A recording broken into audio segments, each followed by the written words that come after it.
Bwana, mambo vipi ndugu zangu wa kijioni kwetu? Na leo nimekuja na kitu cha tofauti kidogo. Unajua bwana, watu wengi wameshazoea kuendesha gari za auto, lakini leo nimekuja na hili dude manyo na nitawaelekeza namna ya kuliendesha kuanzia gia ya kwanza mpaka ya mwisho. Na hapa tulipo kama mnavyoona kuna mlima, chombo ni hii hapa. Okay. Kitu ambacho kinatakiwa kifanyike ni tuupande ule mlima mpaka mwisho. Naelewa eh? Naanza kwanza hapo chini na clutch, nina brake na clutch kwanza, na brake na accelerator. Kwa hiyo gari yangu ipo on kama unavyoweza ona. Hii hapa ndo gia yangu, au sio? Ina gia 5 na reverse 1. Haya, hii hand brake.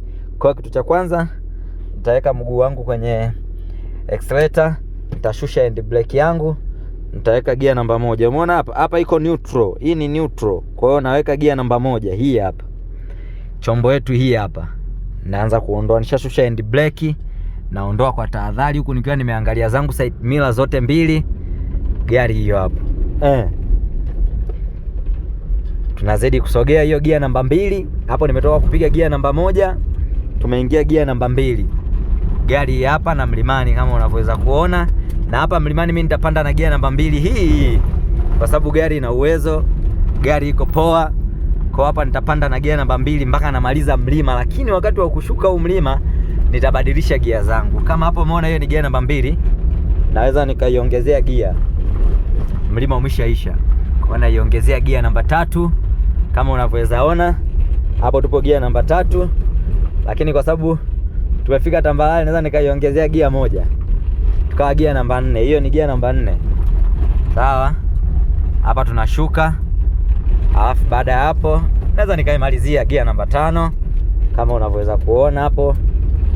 Nipo zangu hapa load na waizangu.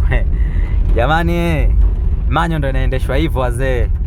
Lakini niwakumbusha tu kitu, msisahau ku like, kushare na kusubscribe katika video zangu ili uweze kuwa wa kwanza kunufaika na makolokolo kama haya, madini mazito. Au sio? Huku nipo kijiji kimoja ambacho huwezi kukijua wewe. Nipo kijijini huku, umeona vijiji vya Ashua hivi. Hii yote ni miti, ni mali hiyo.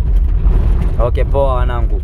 Najua utakuwa umejifunza kitu, utakuwa umeongeza kitu fulani katika udereva wako, lakini naomba nikusihi usisahau kufunga mkanda, na naomba uzingatie mkanda siku zote unapoendesha gari yako. Okay, poa. Kwaheri.